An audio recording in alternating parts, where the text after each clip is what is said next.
অনেকে বলেন জুলাই কি পরাজিত হয়েছে? কোনো লড়াই পরাজিত হয় না। বাংলাদেশে আরেকটা লড়াই আসছে, কিভাবে আসবে জানি না, কবে আসবে জানি না, কিন্তু আসবে এবং সেইটা আগের চেয়ে বেশি ভায়োলেন্ট হবে, সহিংস হবে। কেন কইতেছি কারণ ব্যাখ্যা করি। অনেকে কয় আমি নাকি বাংলাদেশটারে অশান্ত করে রাখিছি, এটা শুনে হাসুম না কান্দুম বুঝবার পারি না। এই মালগুলার ভাব এমন, আমি চুপ কইরা থাকলে, ফেসবুকে না লিখলে বাংলাদেশ শান্তিতে থাকলে হইনি। আমার যদি এতই হ্যাডম থাকে, ক্ষমতা থাকে, তাহলে তো পুরা বাংলাদেশের মন্ত্রিসভার আমার বাড়ির সামনে এসে আমার পাও ধরে বসে থাকা উচিত। আমি চুপ থাকলে যদি বাংলাদেশ শান্ত থাকে, তাহলে তাই করা উচিত, তাই না? যেন আমি চুপ করে থাকি, আমার পাও ধরে বসে থাকা উচিত। দাদা আপনি চুপ করে থাকেন, চুপ করে থাকেন। ক্যাঙ্কা ফ্যাসিস্ট দেখেছেন, ভিন্ন মতকে চুপ করায় দেওয়াটাই তাদের লক্ষ্য। শান্তি মতো মনে হয় চান্দাবাজি আর ধান্দাবাজি করবে পারতেছে না আমার জন্যে, তাই এত রাগ এগুলার। বাংলার লুথার কিংও দেশে এসে কইছিল শান্তি আর স্থিতিশীলতার কথা, পারছে শান্তি আর স্থিতিশীলতা আনতে পারে নাই। আমি একটা নিউজ দেখাই আপনাদেরকে, কয়েকদিন আগের নিউজ। দেশের বিভিন্ন নদ নদী থেকে 7 দিনে 17 জনের মরদেহ উদ্ধার হয়েছে, প্রত্যেকটাই হত্যাকাণ্ড। হাসিনার আমলেও তো এই অরাজকতা ছিল না। দেশে শান্তি স্থিতিশীলতা আসুক, এটা তো সবাই চাইবে। দুনিয়াতে শান্তি স্থিতিশীলতা আসুক, এটা সবাই চাইবে, কোনো সুস্থ মানুষ চাইবে। কিন্তু এই শান্তি আসাটা কি আমাদের ইচ্ছার উপরে নির্ভর করে? সেটা তো করে না। দেশে যে সহসাই শান্তি স্থিতিশীলতা আসবে না, এটা তো আমি অনেক আগে থেকেই বলে আসতেছি। এই বিষয়টা বুঝলো না ছাত্ররা, বুঝলো না প্রফেসর ইউনূস, বুঝলো না বিএনপি, বুঝলো না বাঙ্গু সুশীলেরা আর কিছু জাউরারা। বাংলাদেশে আসলে আসল দ্বন্দ্বটা কি, এটা না বুঝলে আপনি বুঝবেন না বাংলাদেশ কেন শান্ত হবে না। বাংলাদেশের রাজনীতিতে আসল দ্বন্দ্ব বা ঝগড়াটা কিন্তু আওয়ামী লীগ বনাম বিএনপি না, জামাত বনাম বিএনপি না, আওয়ামী লীগ বনাম এনসিপি না, ধর্ম বনাম সেকুলারিজম না, কোনোটাই না। আসল ঝগড়াটা হইতেছে একদিকে বাংলাদেশের 800 বছরের মুসলমানদের নিজস্ব রাজনৈতিক আকাঙ্ক্ষা, অন্যদিকে মুক্তিযুদ্ধের চেতনা নামে একটা প্যাকেজ, যেটার পিছনে আছে আসলে ভারতীয় আধিপত্যবাদের প্রজেক্ট, যার লক্ষ্যই হইতেছে এই ভূখণ্ডের মানুষকে পরাধীন, শক্তিহীন করে রাখা। তারা বাংলাদেশকে কাটাতারে ঘিরে রাখবে, পানি আটকায় দিবে নদীর, সীমান্তে মানুষ মারবে পাখির মতো, সীমান্তের নদীতে কুমির আর সাপ ছাড়বে যেন বাংলাদেশের মানুষ পার হইতে না পারে। কি ভয়ানক কথা! দুনিয়াতে কোথাও এটা নাই। এরা এতে করবে ইন্ডিয়ান বর্ডারে, বাংলাদেশের মানুষকে উই পোকা বলবে, কিন্তু বাংলাদেশে বাজার ছাইয়া ফেলবে তার পণ্যে। তার বাংলাদেশে বন্দর লাগবে, ট্রানজিট লাগবে। তুমি যারা পছন্দ করো না, নিরন্তর অপমান করো, মর্যাদা দাও না, তার ভূখণ্ড তোমার লাগবে। তো তোমার তো একটাই রাস্তা আছে, যে এটা অনুগত জনসমর্থনহীন সরকার রাখা। এটাই হাসিনা। সেই জন্যেই ভারতীয় আধিপত্যবাদের সাথে দ্বন্দ্বটা হাসিনা আমলেই চূড়ান্ত রূপ নিল। জার্মান আইন তত্ত্ববিদ কার্ল স্মিথ উনি বলছিলেন, রাজনীতির আসল প্রশ্ন একটা, বন্ধুকে আর শত্রুকে। যেই দিন একটা সমাজ এই প্রশ্নটা সঠিক উত্তর দিতে পারে, সেই দিন সে রাজনৈতিকভাবে জন্ম নেয়। বাংলাদেশের এই প্রশ্নের উত্তর 15 বছর ধরে স্পষ্ট হয়েছে। আওয়ামী লীগ ছিল এই প্রজেক্টের পলিটিক্যাল ভেহিকল, ভারতের পলিটিক্যাল এজেন্ট। 2024-এর জুলাই আগস্টে দ্বন্দ্ব নিয়ে লড়াই হইল। হাসিনা পলাইল ঠিকই, কিন্তু দ্বন্দ্ব মিটে নাই, কারণ ছাতাটা তো সরে নাই। বিএনপি এসে সেই একই ছাতা মাথায় ধরিছে, মানে যেই কারণে 1400 মানুষ জীবন দিছে, সেটার মীমাংসা এখনো বাকি। এই দ্বন্দ্ব মিটতে হবে, মিটবেও, কিন্তু কিভাবে? এই আলাপে ঢুকতে হইলে আগে একটা অন্য জিনিস বুঝতে হবে। বাংলাদেশের তরুণদের একটা বিশেষ ক্ষমতা আছে। ক্ষমতা আছে। বাংলাদেশের প্রত্যেকটা প্রজন্ম রাষ্ট্রের বিরুদ্ধে দাঁড়ানোর ট্রেনিং পেয়েছে। সে রাষ্ট্রকে, তার কোয়ার্সিভ মেশিনারিকে, তার দমন পীড়নের যন্ত্রকে, এটাকে কনফ্রন্ট করছে, মোকাবেলা করছে। প্রত্যেকবার আগের চাইতে বেশি ভায়োলেন্ট হয়েছে সেটা। সব জেনারেশন করছে। সিকোয়েন্সটা দেখেন। প্রথম ট্রেনিং 1972, ভাষা আন্দোলন। 144 যারা ব্যাঙ্গে রাষ্ট্রের গুলির সামনে দাঁড়াইলো ছাত্ররা, সালাম, রফিক, জব্বার, বরকত গুলি খাইলো, কিন্তু পিছায় নাই। এই অভিজ্ঞতা গেছে পরের প্রজন্মে। এই মেমোরি কোনো বই থেকে ট্রান্সমিট করে নাই, শরীর দেওয়া হয়। লড়াই করা মানুষটা পরের জনকে দেখায় কিভাবে লড়তে হবে। ফরাসি আলজেরিয়ান চিন্তাবিদ ফানো নাম আসল উচ্চারণটা, উনি বলছিলেন, পরাধীন জাতিগোষ্ঠী লড়াইয়ের ভিতর দিয়ে নিজেকে চিনতে শেখে। প্রত্যেকটা মৃত্যু পরের প্রজন্মের পাঠ্য বই হয়ে ওঠে। আমেরিকান সমাজবিজ্ঞানী চার্লস টিলি উনি বলছিলেন একটু অন্যভাবে একই কথা। উনি বলছিলেন যে আন্দোলনের একটা রেপার্তোয়া থাকে, রেপার্তোয়া তৈরি হয়। রেপার্তোয়া কি মানে লড়াইয়ের কৌশলগুলা এক শরীর থেকে আর এক শরীরে বয়া যায়, ট্রান্সমিট হয় প্রজন্ম থেকে প্রজন্মে। এরপরে আসলো 1969, যাদের বাবা চাচা 52 সেই ছেলেগুলোকে দেখছে, তারা দেখছে কিভাবে গুলির সামনে দাঁড়াইতে হয়, কিভাবে লাশ নিয়ে মিছিল করতে হয়, কিভাবে না পিছাইতে হয়। সেই বাবা চাচাদের ছেলেরা এবার রাস্তায়। আসাদ, মতিউর, 52 ট্রেনিং 69 অ্যাক্টিভেটেড হইল। এইবার শুধু পুলিশ না, আজ তো আর্মি নামছে, প্যারামিলিটারি নামছে, আগের চাইতে ভায়োলেন্ট। উড়ায় দিল তারা আইয়ুব খানকে। এরপরে 71 69 ট্রেন্ড তরুণেরা এইবার অস্ত্র হাতে। যারা 69 পুলিশকে কনফ্রন্ট করছে, প্যারামিলিটারিকে কনফ্রন্ট করছে, তারাই 71 পাকিস্তানি আর্মিকে কনফ্রন্ট করতেছে। 9 মাসের ফুল স্কেল যুদ্ধ, আগের চাইতে অনেক বেশি ভায়োলেন্ট। প্যাটার্নটা দেখেন, প্রত্যেকটা প্রজন্ম আগের ট্রেনিং রিসিভ করছে, প্রত্যেকবার এসকেলেট করতেছে কনফ্রন্টেশন। 71 রণাঙ্গনে সক্রিয়ভাবে লড়ছে প্রায় 1050, অনেকে বলে 30,000। যাই হোক, এই সংখ্যক তরুণ, তাদের আকাঙ্ক্ষা কি ছিল? একটা নতুন সমাজ, মুক্ত সমাজ। কি পাইল? বাকশাল। জার্মান চিন্তাবিদ হ্যানা আরেন্ট উনি বলছিলেন যে প্রত্যেকটা বিপ্লবে একটা মুহূর্ত থাকে যখন মানুষ সত্যিকারের স্বাধীনতার স্বাদ পায়, কিন্তু সেই স্বাদটা প্রায় হারায় যায়। আর সেই হারানো জিনিসটা পরের প্রজন্ম খুঁজতে থাকে। আরেন্ট এই হারানো জিনিসটাকে বলতেছিলেন বিপ্লবের লস্ট ট্রেজার, মানে হারানো ধন। 71 সেই প্রজন্মের তরুণের কাছে সেই রকম একটা হারানো ধন। সে যখনই আইডেন্টিফাই করছে যে কে তার হারানো ধন কাইরে নিছে, তারে খাইয়া দিছে সেই তরুণ। ওদের আকাঙ্ক্ষা মেটে নাই, কিন্তু তাদের হাতে তো ট্রেনিংটা ছিল, তারা চুপ থাকে নাই। জাসদ কেন হইল? 15 আগস্ট 75 কেন হইল? 7ই নভেম্বর কেন হইল? জেল হত্যা, জিয়া হত্যা, প্রত্যেকটা ঘটনায় কারা ছিল? রণাঙ্গনের মুক্তিযোদ্ধা, যাদের লড়াইয়ের ট্রেনিং সবচেয়ে সাত। তারাই আবার লড়াই শুরু করছে একজন আর একজনের বিরুদ্ধে, কারণ তাদের আকাঙ্ক্ষা মেটে নাই।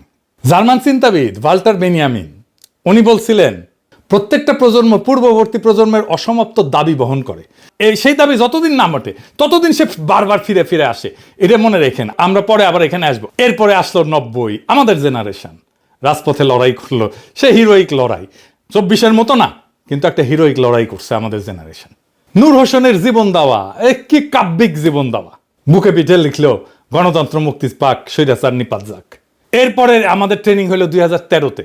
28 ফেব্রুয়ারি 2013 মৌলানা সাইদির ফাঁসির রায়ের পরে সারা দেশ রাস্তায় নামলো, সারা দুনিয়াতে নামছিল। শুধু ইসলামপন্থী তরুণেরা না, সারা দেশের সমস্ত মানুষ নামছিল। বাঁশখালী, চাঁপাইনবাবগঞ্জ, বগুড়া, লক্ষ্মীপুর, তারপর 5 মে শাপলা চত্বর। হেফাজত, একটা নতুন প্রজন্মের প্রথম বড় ট্রেনিং।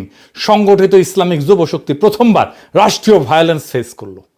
2018 সালে নিরাপদ সড়কের আন্দোলন, স্কুল কলেজের কিশোরেরা রাস্তায়, ছাত্রলীগের হেলমেট বাহিনী, এই বাচ্চারা শিখলো একটা নতুন জিনিস, সোশ্যাল মিডিয়াকে কিভাবে ব্যবহার করতে হয়।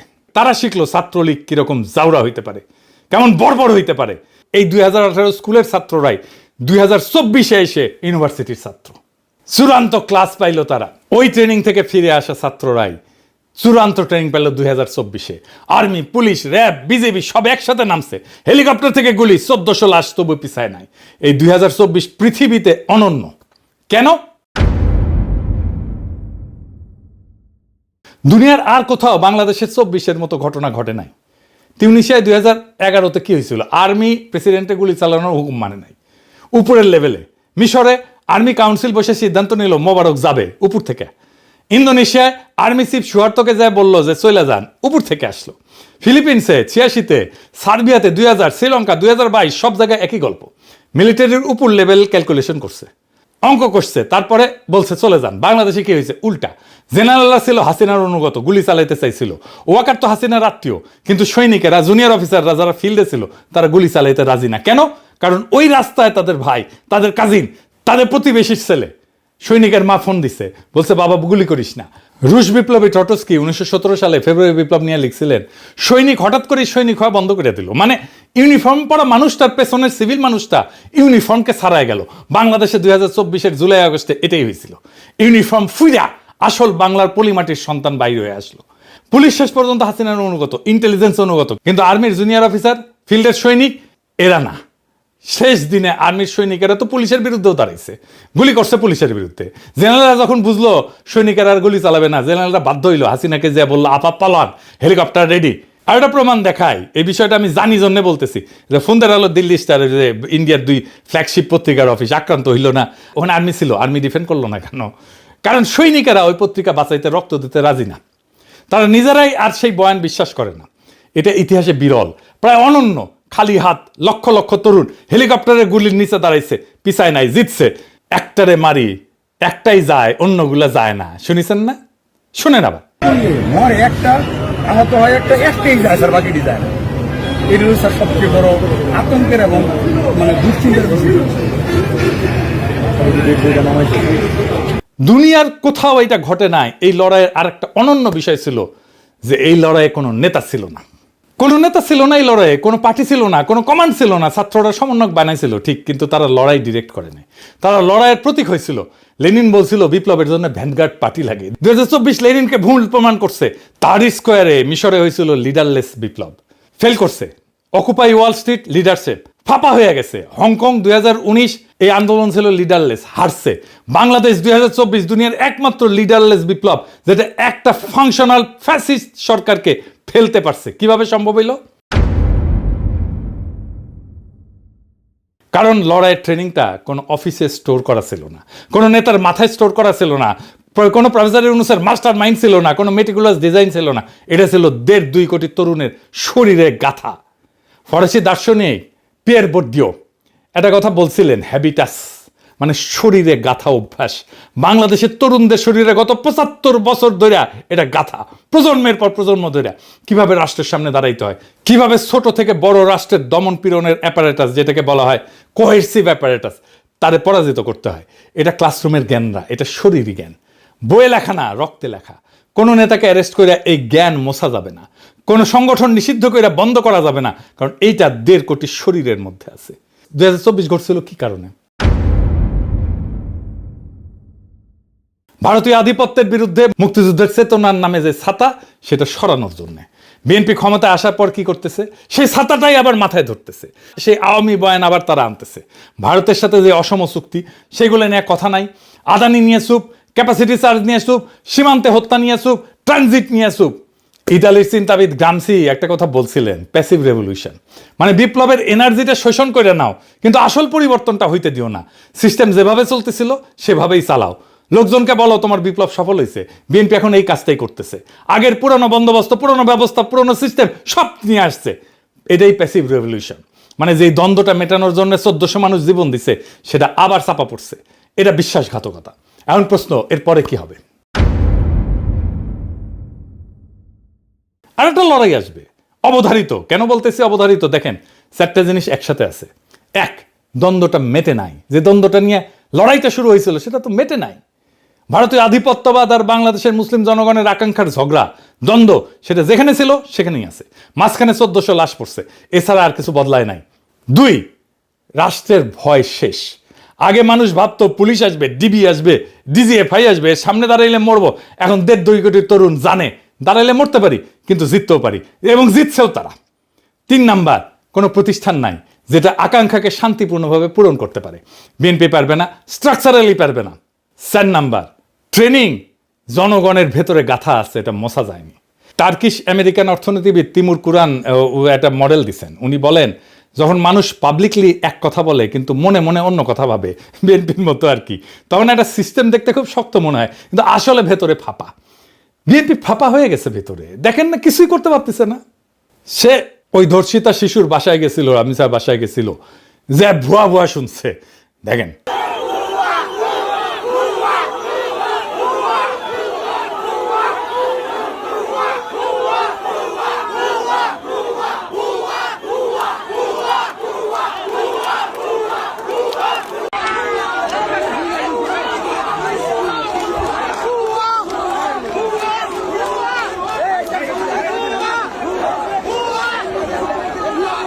এতগুলো মন্ত্রী, এতগুলো জাদ্রেল মন্ত্রী, আইন মন্ত্রী, স্বরাষ্ট্রমন্ত্রী, ক্রীড়ামন্ত্রী ভুয়া শুনতেছে।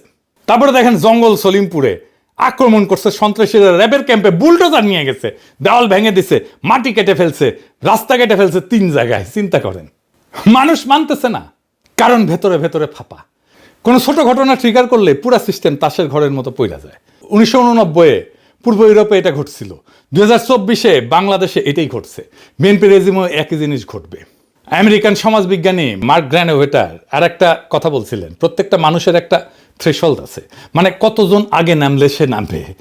আগে বাংলাদেশের তরুণদের থ্রেশহোল্ড ছিল অনেক উঁচু, অনেক ভয়, অনেক শঙ্কা, অনেক বিপদ। এখন অনেক কম, কারণ তারা একবার নামছে এবং জিতছে। মানে আগে রাস্তায় নামার জন্য যে বিশাল ট্রিগার লাগতো, এখন ছোট ট্রিগারই যথেষ্ট। 2024 কিভাবে শুরু হয়েছিল? চাকরির কোটা, ছোট ইস্যু। হাসিনার একটা বাক্য, রাজাকার, রাজাকারের পোলাপান, পুরা দেশ জ্বলে উঠলো, ছোট ট্রিগার। পরের ট্রিগারটা কি হবে জানি না, কিন্তু এর চেয়ে ছোট হবে। হইতে পারে একজন তরুণের পুলিশের হাতে মৃত্যু, হইতে পারে একটা ভাইরাল ভিডিও, হইতে পারে ভারতের সাথে নতুন চুক্তি, হইতে পারে কোনো মন্ত্রীর একটা বেফাস মন্তব্য। বাংলাদেশ এখন প্রত্যেক দিন 100টা সম্ভাব্য ট্রিগারের মধ্যে দিয়ে হাঁটতেছে। কোনো একটা ক্লিক করবেই, আপনি লিখে রাখতে পারেন। বাংলাদেশের তরুণদের শরীর এখন 3টা জিনিস একসাথে আছে। প্রথম জিনিস, 75 বছরের ট্রেনিং আছে, 52 থেকে 2024 শরীর থেকে শরীরে যেটা ট্রান্সমিটেড হয়েছে, এই কোড মুছা যাবে না। দ্বিতীয় জিনিস, জয়ের স্মৃতি। তারা জানে ফ্যাসিস্টকে নামানো যায়, তারা জানে বর্বর শাসককে নামানো যায়, এই কারণে একবার নামাইছে খালি হাতে। তৃতীয় জিনিস, অসমাপ্ত একটা দাবি, 1400 শহীদের দাবি, যেই দাবিটা বিএনপি চাপা দিতে চাইতেছে। নতুন সংবিধানের দাবি, জুলাই সনদের দাবি, যেটা বিএনপি চাপা দিতে চাইতেছে, প্রতারণা করতেছে। এই তিনটা একসাথে থাকলে সেই সমাজের শান্তি থাকে না। বেনিয়ামিন বলছিলেন, অসমাপ্ত প্রত্যেকটা প্রজন্মের দাবি পরের প্রজন্মের ঘাড়ে চাপে, ঘাড় ফাঁকা হয় না যতদিন না দাবিটা মেটে। বিএনপি যে ছাতাটা ধরছে সেইটা আজকে ধরতে পারতেছে, কাল পারবে না, পরশু পারবে না, কারণ ছাতার নিচের মাটি বদলাই গেছে, মানুষ বদলাই গেছে, ভয় বদলাই গেছে, মানুষের বিপদের ধারণা বদলাই গেছে। 2024-এর পরে বাংলাদেশ যে বদলাই গেছে, এটা কোনো একক মানুষের পক্ষে, কোনো একক দলের পক্ষে, এমনকি সব রাজনৈতিক দল এক হইলেও বাংলাদেশকে সামাল দেওয়া যাবে না। সেজন্য জাতীয় সরকার চাইছিলাম আমরা, সব রাজনৈতিক দল শুধু না, সিভিল সোসাইটি থেকে প্রফেসর ইউনূসের মতো লোক নিয়ে একটা ব্যাপক ঐক্য করে ভেরি পপুলার সরকার হইলে সামাল দিতে পারত। তাদের কাজ হবে 5টা জিনিস ডেলিভার করা: নতুন সংবিধান, ভারতের আধিপত্যের অবসান, ইতিহাসের লিগেসি ঠিক করা, লুটপাট আর দুর্নীতির বিচার, হাসিনার বিচার, অর্থনীতির পুনর্গঠন। বিএনপি ফেল করবে আর পরে ট্রিগারের অপেক্ষা করবে। সেই ট্রিগার আসবে, ছোট হবে, যেমন ছোট ছিল কোটা সংস্কার আন্দোলনের ট্রিগার। আজকালকার তরুণেরা কাউরে মানে না, শুধু নিজেকে মানে। সেই জন্যই এইটা বড় বিপদ। এবং সেই দিন যেদিন এই সংঘাত আবার শুরু হবে, আবার বিস্ফোরণ হবে, আবার বারুদ জ্বলা উঠবে, সেদিন বিএনপি যে অবস্থায় থাকবে, হাসিনা 5ই আগস্ট সে অবস্থায় ছিল। পার্থক্য একটাই, হাসিনা পলাইতে পারছিল কারণ আর্মি দ্বারা বের হইতে দিছিল। পরের বার যিনি থাকবেন তার জন্য সেই দরজা বন্ধ থাকতে পারে। দ্বন্দ্বটা মিটবে হয় ভেতর থেকে শান্তিতে, নয় বাইরে থেকে আর একটা রক্তাক্ত সংঘাতের মধ্যে দিয়া।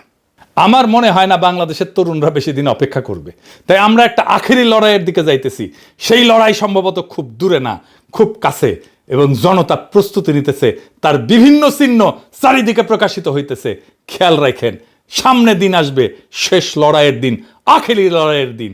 সেই লড়াইয়ে জিততে হবে, অসমাপ্ত কাজ সমাপ্ত করতে হবে। ইনকিলাব জিন্দাবাদ।